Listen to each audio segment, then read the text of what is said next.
Well, if you've ever seen my firewood racks made out of pallets, one of the other things that I figured out doing this was that these tote tanks, 230 gallon pallet tank containers, the tank themselves, I get them free at work. They come with antifreeze in them, and it's not something that can be cleaned out and reused for anything, like even put water on your garden, because of the chemicals in the antifreeze leaching into the plastic.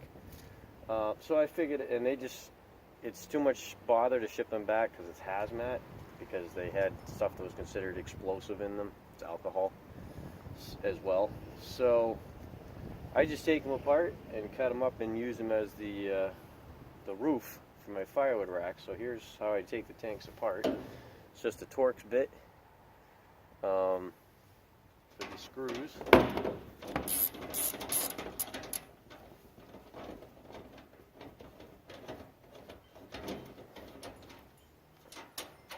Two of these bows at the top of the tank, and just come out of the way. Actually, they're good to save or reuse for scrap metal. This one had a little bit of dirt in it.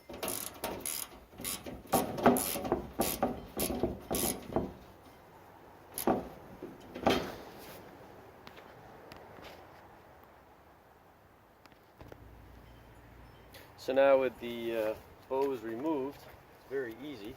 You just slide the tank right out of the cage.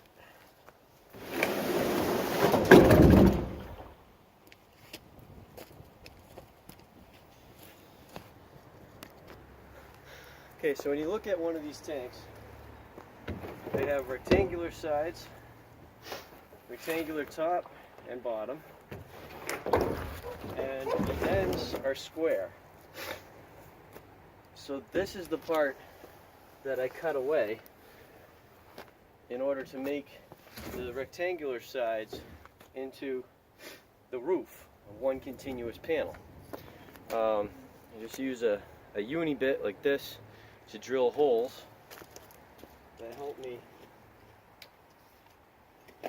get my sawzall to be able to get in. So basically, for each corner, if any place you're going to change direction of the saw blade with the sawzall, drill a hole. Now the other end will only need 4 holes, but this end, because of this tank drain assembly, I'll do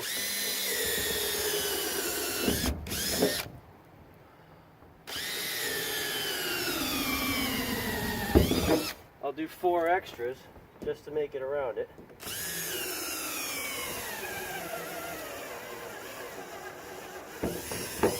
So you get the idea.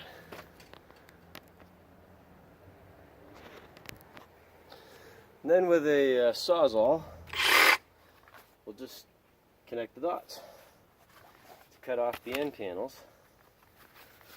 It's pretty easy.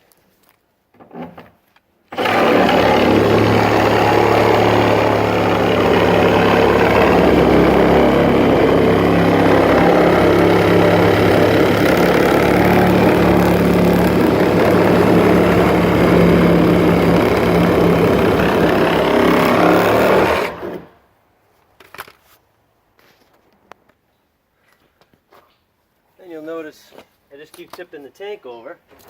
I've got all these other ones cut the way I want. You always cut downward, it's a whole lot easier. And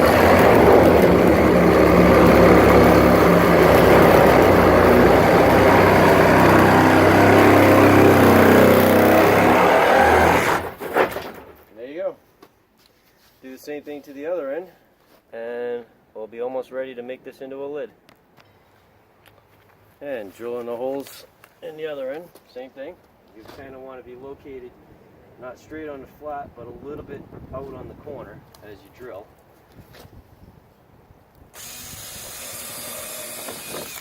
But the unibit goes right through it nicely.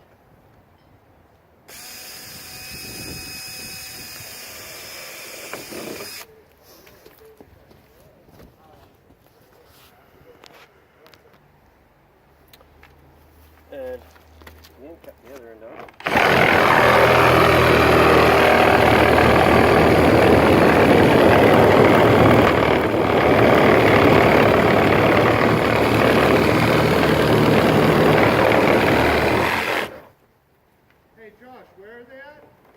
Should be in the first room. This room over here? The farthest one. Okay. And there you go.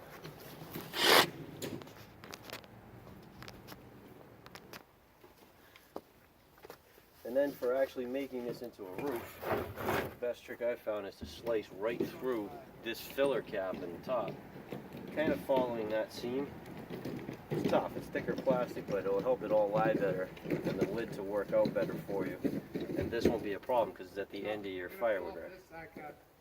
Kevin, So, start on this side.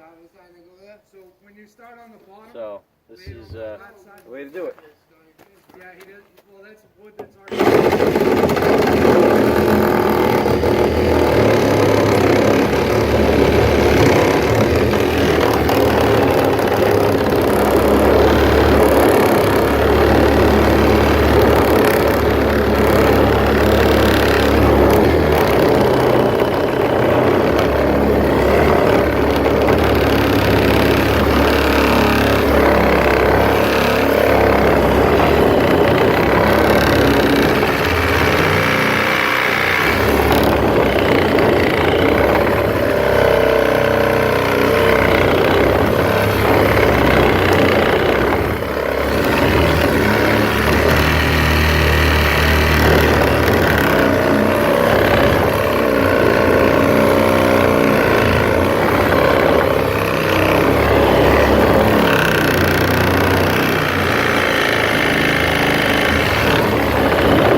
Stuff.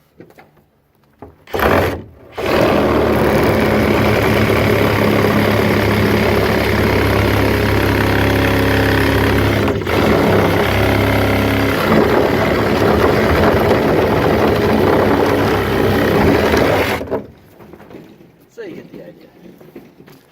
Oh, we cut it in half.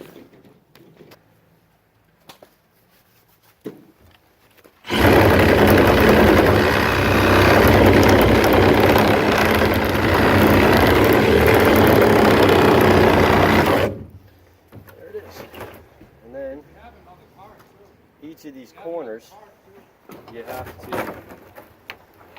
cut a radius into, just a short one, like that, to allow them to spread. But it's pretty easy. I'll show you.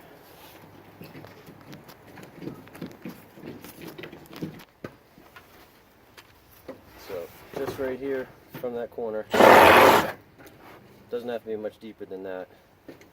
Sometimes I'll do 2 of them, like that.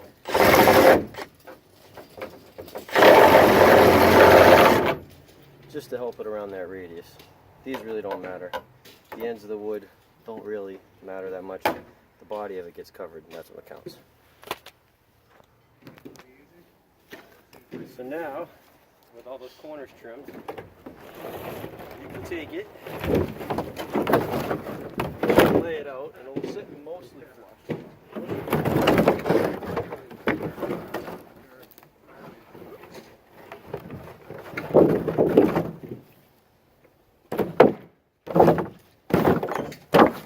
And that right there will work out to about 12 feet long, which is perfect for covering a cord of wood when your wood is only 16 to 18 inches long instead of 24, because a cord of wood is 4 feet by 4 feet by 8 feet. Since I cut mine shorter and I have a wood pallet down the middle, 12 feet long works out to a little over a cord, which is perfect. So there you go.